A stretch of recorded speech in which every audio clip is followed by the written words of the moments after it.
So after Greenland and Canada, Mr. Donald Trump has found a new scapegoat, and the new scapegoat is that the chairman of the Federal Reserve, who is Mr. Jerome Powell, the most powerful man and the most powerful banker in this world. So the Federal Reserve, who controls the supply of the dollars across all over the world. So you can imagine the power of this bank, which controls the supply of the dollars that every country use for its trade. And now Mr. Donald Trump is calling Jerome Powell as fool and moron, while calling that he is not reducing the interest rate of the debt repayment which the US government has taken over the years and over the decades. And because of that, the debt repayment bill of the US government has surpassed $900 billion and it is going to cross $1 trillion.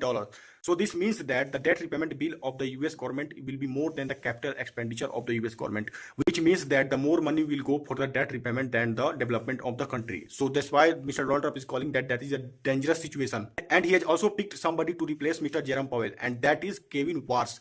The Kevin Warsh, who has also worked into the Federal Reserve during the Bush administration and various time during the years of 2006.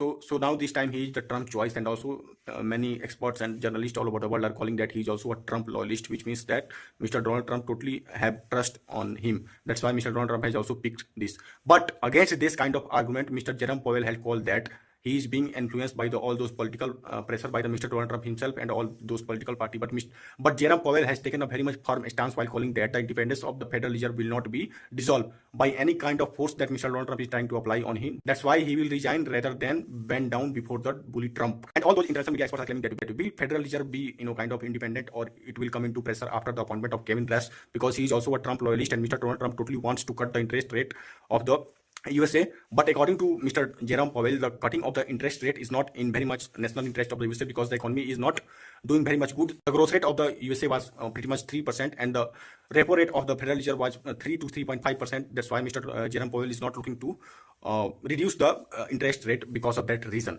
But Mr. Donald Trump, who is totally hell-bent to reduce the interest rate to boost all those economic activities, to allure or to placate all his voters, because he knows that he has to show something to his voters as the midterm elections are coming, that he has done some kind of economic activity to boost America's GDP and all this thing that Mr. Donald Trump is doing totally to boost his kind of ego and all his image before his voter eyes, so he can also make himself good for the midterm election. So what do you think about this kind of situation which is being raised in the Federal Reserve? I make this video because Federal Reserve decision affect everybody on this planet, because dollar is the kind of international currency and every country uses as its reserve currency and also for international trade. So indirectly it also affects us in the form of inflation or many things.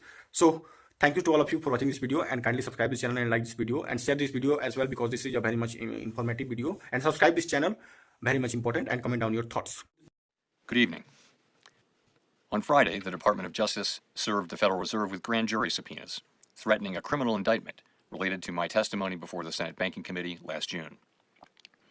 That testimony concerned in part a multi-year project to renovate historic Federal Reserve office buildings.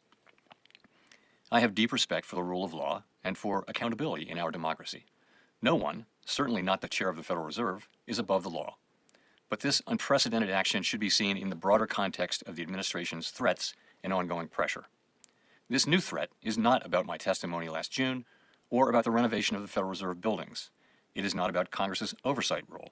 The Fed, through testimony and other public disclosures, made every effort to keep Congress informed about the renovation project. Those are pretexts. The threat of criminal charges is a consequence of the Federal Reserve setting interest rates based on our best assessment of what will serve the public, rather than following the preferences of the president. This is about whether the Fed will be able to continue to set interest rates based on evidence and economic conditions, or whether instead monetary policy will be directed by political pressure or intimidation.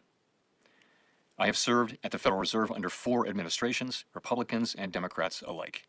In every case, I have carried out my duties without political fear or favor, focused solely on our mandate of price stability and maximum employment. Public service sometimes requires standing firm in the face of threats.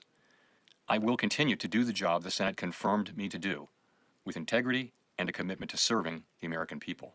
Thank you.